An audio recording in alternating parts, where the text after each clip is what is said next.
ভূ রাজনীতিতে দৌড়ঝাঁপ যেন থামছে না মার্কিন প্রেসিডেন্ট ডোনাল্ড ট্রাম্পের। যুদ্ধবিরতি, শান্তি চুক্তি, সামরিক সমঝোতা সবখানেই তার সক্রিয় উপস্থিতি।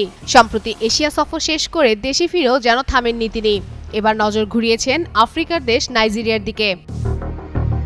নাইজেরিয়ায় খ্রিস্টানদের উপর হামলার অভিযোগ তুলে দেশটিতে সামরিক অভিযান চালানোর হুমকি দিয়েছেন ডোনাল্ড ট্রাম্প। শনিবার সামাজিক যোগাযোগ মাধ্যমে দেওয়া এক পোস্টে তিনি লেখেন, নাইজেরিয়া সরকার যদি খ্রিস্টানদের হত্যা ঠেকাতে ব্যর্থ হয় তবে যুক্তরাষ্ট্র দেশটিকে দেওয়া সব ধরনের সাহায্য অবিলম্বে বন্ধ করে দেবে। এমনকি তিনি ডিপার্টমেন্ট অব ওয়ারকে সম্ভাব্য সামরিক পদক্ষেপের প্রস্তুতি নেওয়ার নির্দেশও দিয়েছেন। তার ভাষায়, ট্রাম্প সামরিক বাহিনী খুব শীঘ্রই নাইজেরিয়ায় প্রবেশ করবে। বন্দুকের গর্জনে কেঁপে উঠবে পুরো শহর। সন্ত্রাসীদের সম্পূর্ণ নিশ্চিহ্ন করতে তারা প্রস্তুতি নিচ্ছে। তবে তিনি কোনো গোষ্ঠী বা ঘটনার নাম উল্লেখ করেননি।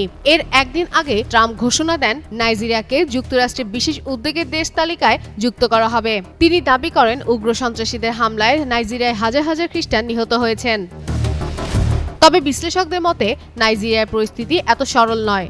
দেশটিতে খ্রিস্টানদের পাশাপাশি মুসলমান সহ অন্যান্য ধর্মাবলম্বীরাও সহিংসতার শিকার হচ্ছেন। যুক্তরাষ্ট্রভিত্তিক গবেষণা সংস্থা কাউন্সিল অন ফরেন রিলেশনসের আফ্রিকা বিষয়ক সিনিয়র ফেলো এবেনেজার ওয়াবাদারে বলেন, এই সময় নাইজেরিয়ার পাশে দাঁড়িয়ে সহযোগিতা করা উচিত, আক্রমণ নয়। এতে পরিস্থিতি আরও জটিল হবে।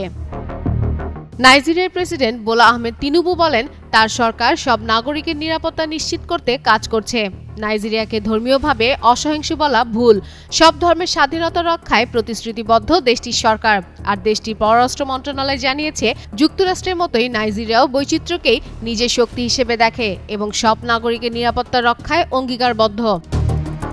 এদিকে ট্রাম্পের এই হুমকি শুধু নাইজেরিয়া নয়, পুরো আফ্রিকা ও আন্তর্জাতিক অঙ্গনে নতুন উত্তেজনা সৃষ্টি করেছে। বিশেষজ্ঞরা বলছেন, ধর্মীয় সহিংসতার অজুহাতে সামরিক পদক্ষেপ নয়, বরং কূটনৈতিক সমাধানই হতে পারে পরিস্থিতি শান্ত করার একমাত্র পথ। এখন দেখার বিষয়, ট্রাম্পের এই বক্তব্য বাস্তবে অভিযানের রূপ নেয় নাকি থেকে যায় রাজনৈতিক চাপ সৃষ্টির কৌশল হিসেবেই। ফাতেমা ফাতেহ জান, যুগান্তর নিউজ।